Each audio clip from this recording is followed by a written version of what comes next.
साधना एवं दिव्यानुभूति भाग 3। नमस्ते। वैदिक विश्व इस आध्यात्मिक चैनल पर आप सभी का स्वागत है। साधक को जो बीच बीच में दिव्य प्रकाश का अनुभव आता है वह स्वयं स्पंदित रहता है। तेजस तत्व का गुण प्रकाश एवं आकार होता है। साधारण व्यक्ति तेजस का गुण प्रकाश समझ सकता है, परंतु तेजस का गुण आकार क्यों? पृथ्वी का गंध और आप रस, इसी प्रकार यह विषय समझ के बाहर है, फिर भी हम कोशिश करेंगे। ऊर्जा स्वतंत्र रही तो प्रकाश कहते हैं। प्र यानी सामने, आगे की ओर, काश यानी आवरण करते जाना, अर्थात जो ऊर्जा स्पंदन करते करते सामने बढ़ती है उसे प्रकाश कहते हैं। गुरुत्वाकर्षण रहित क्षेत्र में यह ऊर्जा हमेशा प्र यानी आगे की ओर गतिमान रहती है, परंतु जिस स्थान पर यह ऊर्जा गुरुत्वाकर्षण के प्रभाव में आती है वहाँ सामने न बढ़कर स्वतः अपनी धुरी पर घूमने लगती है। जैसे पृथ्वी सूर्य के चक्कर लगाते समय स्वतः अपनी धुरी पर घूमती है। जब ऊर्जा स्वतः की धुरी पर भ्रमण करने लगती है तब उसमें ओत गुरुत्व यानी इलेक्ट्रोमैग्नेटिज्म उत्पन्न होकर उसका रूपांतर ओत यानी इलेक्ट्रॉन में हो जाता है। ओत विलक्षण गति से अपनी धुरी पर भ्रमण करता है, यह वैज्ञानिकों को अच्छी तरह पता है। ऐसे विभिन्न ओत सापेक्ष रीति से दूसरे से इस प्रकार सम्मिलित होते हैं कि उनका विघटन असंभव हो जाता है। Relative existence becomes inseparable. इस तरह के एकीकरण से परमाणु उत्पत्ति होती है और परमाणु से अणु तथा अणु से पदार्थ एवं पदार्थ के समूह से सृष्टि तैयार हुई है, अर्थात ओत के साकार से सृष्टि दृष्टिगोचर है, इसलिए तेजस का गुण आकार माना गया है। अब स्पर्श संबंध जानकारी करेंगे।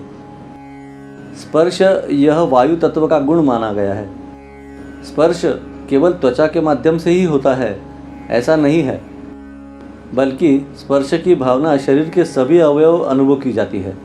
जैसे अधिक खाने से पेट पर दबाव पड़कर पेट दुखता है, मस्तिष्क में अधिक रक्त संचार से सर दुखने लगता है। इस प्रकार स्पर्श के अनेक उदाहरण दिए जा सकते हैं। स्पर्श जड़ वास्तविकता न होकर एक भावना है। टेबल पर हाथ रखने से उस टेबल का स्पर्श मालूम पड़ता है। अपने हाथ में अनंत ओतप्रोत यानी इलेक्ट्रॉन्स और प्रोटॉन रहते हैं, उस प्रकार उस टेबल में भी रहते हैं।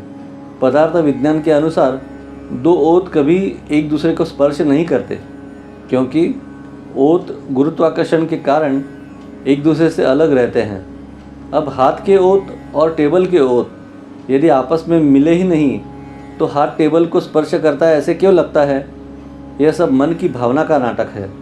मनुष्य को स्पर्श की जानकारी होती है क्योंकि मनुष्य के पास मन है, परंतु टेबल को स्पर्श की जानकारी नहीं है क्योंकि टेबल के पास उस अर्थ में मन नहीं है। जहाँ मन रहता है वही स्पर्श होता है, अर्थात स्पर्श यह केवल मन की भावना है, यथार्थ नहीं।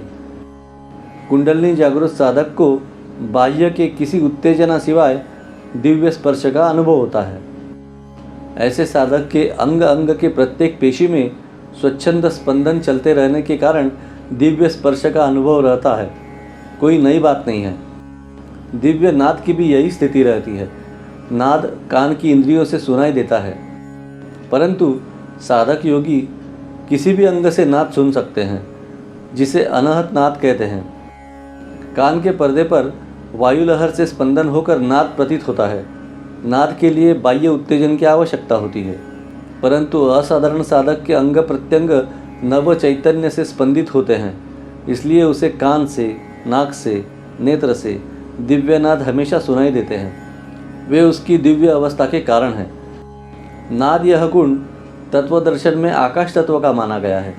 मूलावस्था में विकृति होने से नाद उत्पन्न होता है। प्रकृति की साम्यावस्था में नाद नहीं है, स्पर्श नहीं है, आकार नहीं, रस व गंध भी नहीं मिलता। मूलावस्था की आदि अवस्था में नाद नहीं रहता।